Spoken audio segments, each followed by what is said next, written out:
PM किसान योजना सरकार की महत्वाकांक्षी योजनाओं में से एक है। इस योजना के तहत किसानों को हर साल 6,000 रुपये की आर्थिक सहायता दी जाती है। ये राशि किसानों को हर 4 माह के अंतराल में 2,000 रुपये की 3 किस्तों में दी जाती है। किसानों को अब तक पीएम किसान सम्मान निधि योजना की 14वीं किस्त मिल चुकी है और 15वीं किस्त मिलने का बेसब्री से इंतजार है। इसी बीच पीएम किसान योजना की 15वीं किस्त से संबंधित एक अपडेट सामने आई है। इस योजना के तहत अब कई किसान 15वीं किस्त से वंचित रह सकते हैं। कई किसान को इस बार पीएम किसान योजना की 15वीं किस्त नहीं मिल पाएगी। ऐसा इसलिए कि सरकार की ओर से इस योजना के तहत अब नियमों में सख्ती बरती जा रही है। इसके तहत किसानों को 3 काम बेहद जरूरी कराने होंगे, तभी उन्हें पीएम किसान योजना की 15वीं किस्त मिल पाएगी। जब बीज लेने का समय होता है, जब खाद लेने का समय होता है, तो ये मदद किसान तक पहुंच जाती है। देश के 85% से अधिक छोटे किसानों के लिए ये बहुत बड़ा खर्च होता है। आज देश भर के किसान मुझे बताते हैं कि पीएम किसान निधि ने उनकी बहुत बड़ी चिंता को कम कर दिया है। पीएम किसान योजना के तहत किसानों को दी जाने वाली पीएम किसान सम्मान निधि योजना की 15वीं किस्त के लिए आवेदन शुरू हो गए हैं।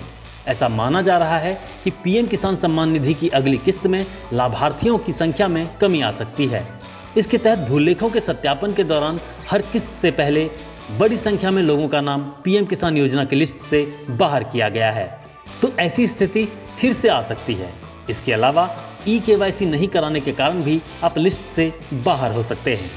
ई-केवाईसी की अंतिम तिथि 30 सितंबर है, इसलिए किसानों को इससे पहले ई-केवाईसी करवाना बेहद जरूरी है, ताकि बिना रुकावट पीएम किसान योजना की अगली किस्त उनके खाते में आ सके।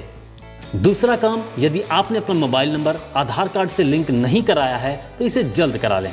इसके बिना आप ई-केवाईसी की प्रक्रिया भी पूरी नहीं कर पाएंगे। वहीं तीसरा काम यह है कि अपने ज़मीन संबंधी दस्तावेजों को अपलोड करना, क्योंकि इन्हीं का ही सत्यापन करने के बाद आपको 15वीं किस्त की राशि मिल पाएगी। क्या होता है भूलेखों का सत्यापन? पीएम किसान योजना के तहत पीएम किसान सम्मान निधि योजना की 15वीं किस्त के लिए भूलेखों का सत्यापन कराना बेहद जरूरी हो गया है।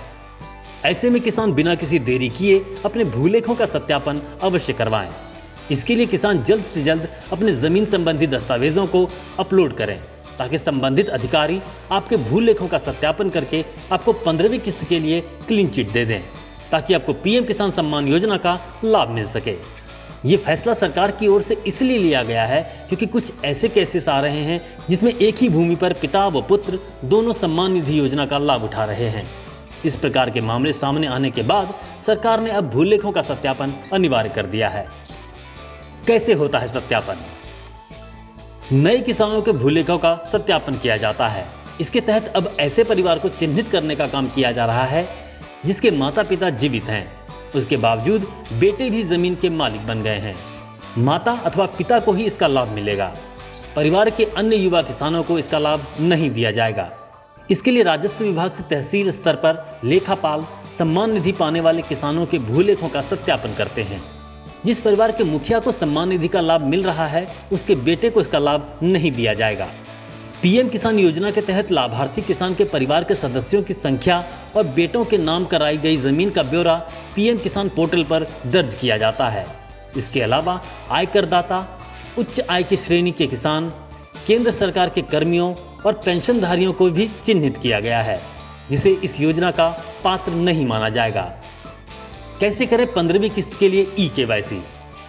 यदि आपने अभी तक ई-केवाईसी की प्रक्रिया पूरी नहीं की है तो आपको पीएम किसान योजना के तहत पीएम किसान सम्मान निधि के तहत आने वाली 2,000 रुपये की किस्त नहीं मिल पाएगी।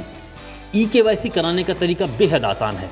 इसके लिए आपको आधार कार्ड, मोबाइल नंबर, बैंक खाता पासबुक, भूमि का विवरण और ईमेल आईडी लेकर निकटतम सीएससी सेंटर जाना होगा। वहां आप ई-केवाईसी की प्रक्रिया पूरी कर सकते हैं। यदि स्वयं आप ई-केवाईसी की प्रक्रिया ऑनलाइन पूरी करना चाहते हैं तो इसके लिए अपने मोबाइल पर पीएम किसान mobile app Google play store से डाउनलोड करना होगा। इसे डाउनलोड करने के बाद आप फेस ऑथेंटिकेशन ई-केवाईसी कर सकेंगे, यानी अपना चेहरा दिखाकर ई-केवाईसी की प्रक्रिया पूरी कर सकेंगे। फेस ऑथेंटिकेशन ई-केवाईसी कराने की प्रक्रिया बेहद आसान है। आधार को मोबाइल से कैसे करें लिंक? तीसरा काम, आधार को मोबाइल से लिंक कराना भी अनिवार्य है।